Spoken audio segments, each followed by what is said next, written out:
Hey guys, I just wanted to hop on and tell you guys that this is going to be the new format that we are going to do our notes through it. You will be taking notes at home as I go through the PowerPoint just like we would do in class. I miss you guys a lot. I wish we were all together, but in the meantime, this is a way that you can still hear me and take notes on what you need and make notes on what I say and go back and listen if you need to. This week you will have your mammal project due on Friday, and then you will also be having your test on the mammals this week as well. I'm going to send that home and send it through email so you guys can do either or. So why don't we just hop into our notes right now? So odd-toed hoofed mammals. Ungulates are hoofed animals that are divided into two categories, artiodactyl, which means even hooves, and periodactyl, which means odd hooves. Examples would be rhinoceros. It's the largest periodactyl and weighs more than 3.5 tons, also known to charge at nearly 35 miles per hour. Most people don't know that rhinos are amazingly fast, and they can actually turn very quickly. And just because they have the size that they are doesn't mean that they can't take control quickly. Tapirs look similar to a pig and are found in Asia and South America. They often eat leaves and brushes of shrubs, and they're quite small compared to normal ones. And then we have horses or equids that vary in shape and sizes and are found throughout various civilizations. They are known for their practicality in hunting, farming, travel, and welfare. The largest would be the Belgian horses, which we find in Europe, and then the smallest could be the Welsh pony, standing only 4 feet tall. But we know that there are several different types of horses all around the world. Horses are known to have excellent memories and to have very sentimental character. Horses are also known to have emotional connections with their owners, and they have been proven to be therapeutic for lots of people who deal with anxiety and stress in different ways. Zebras are also in the category of equids or horses, and they are known for their attractive stripes that resemble horses. They are more wild in nature and are resistant to many diseases. Donkeys have been around since biblical times and make note in being a carry equid human. So they are known to be the ones that are mules or hinnies. They are the ones known to carry large amount of things in biblical times. And they are actually still even used today in some backpacking places. They will use them to go up mountains and so forth because they are just resistant. Even toad-hoofed animals, there are over 213 species in this specific order.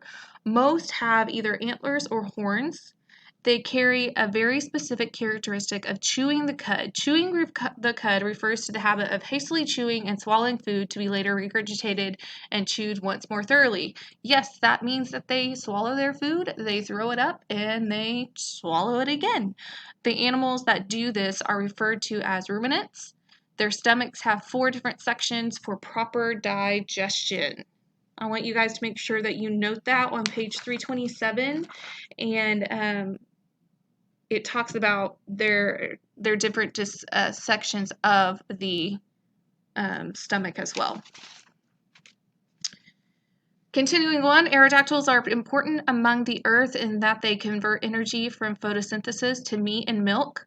Bovids are hollow-horned animals that include goats, buffalo, cattle, and sheep. Talking about bovids whenever we think about this specific category, I want you guys to think about how much of our resources actually come from this one family.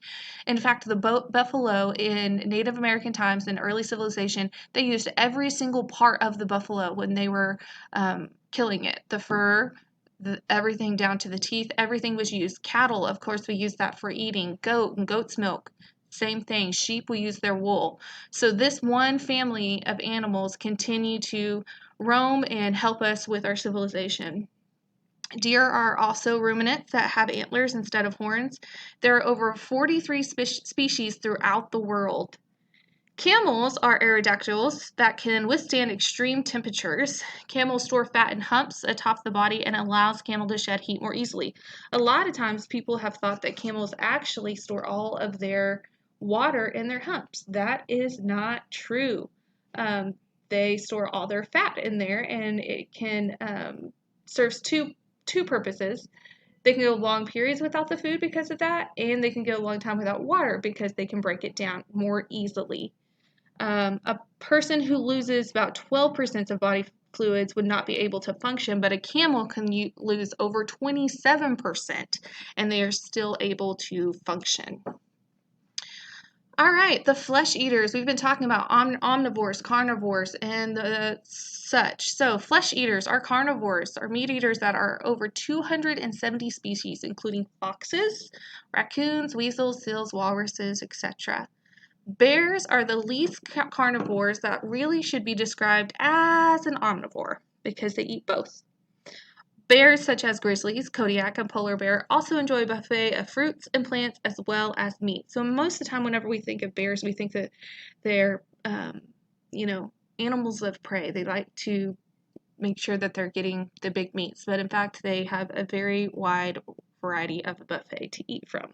They like eating worms, they do what they can to survive, and that's what stores all of their meat, all of their nutrients, so whenever they go in hibernation they have enough different nutrients to last throughout the winter because their body temperature drops so low. Wolves are carnivores known to feed on caribou, moose, deer, and other sick/injured animals. They are hunters by nature and live in packs who travel together.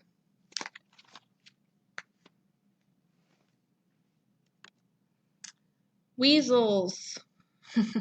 If you look at weasels and wolverines on page 332, you can see that they are what we would say on the ground and that they are also animals of prey. They attack at night and they prey by their scent. Weasels can mark out their territory about 200 yards across and feeds on rats and small rodents. That's a very big territory for such a small animal. Cats such as tigers are found primarily in the eastern world. Tigers are known for their striking stripes to help blend in with vegetation. Lions are also carnivore cats that live in small groups called prides and can run up to 50 miles per hour. House cats are known to keep rodents at bay in homes, warehouses, and ships. So the cats in themselves as a carnivore has a very big group, and there is much controversy as to if cats by nature are meant to be tamed or are meant to be run free. So I'd like to hear your thoughts on that sometime. The flesh eaters continued. Seals. Let's talk about seals. Are aquatic carnivores that use flippers to hunt prey and can carry oxygen for 15 to 20 minutes at a time. They can dive as deep as 1,000 feet in search for food. They are designed where they can easily dive deep because of their flap in their their flippers, and it doesn't constrict them when they're going down. Walruses are aquatic carnivores that have tusks, unlike the seals. Tusks used for protections against polar bear attacks. Extinct animals. So on our page 334, we get into what we know as the dinosaur era and the extinct animals and what has happened over time. And we don't quite know what has exactly happened, but we do know through archaeology digs that some carnivorous animals that are now extinct, sorry guys, you know me and my typos, extinct, include the saber-toothed tiger, woolly mammoth, glidopod, and the Endodryocritium. Okay guys, so for today on your homework, you are going to do section review 16.4 on page 336. I would like you to do questions 1 through 6. Tomorrow you are going to start on chapter 16 reviewed so you can start studying for your test that will be on Friday. If you guys have any questions, you can email me or text me and let me know I can help you. I love y'all and I miss y'all. Talk to you soon.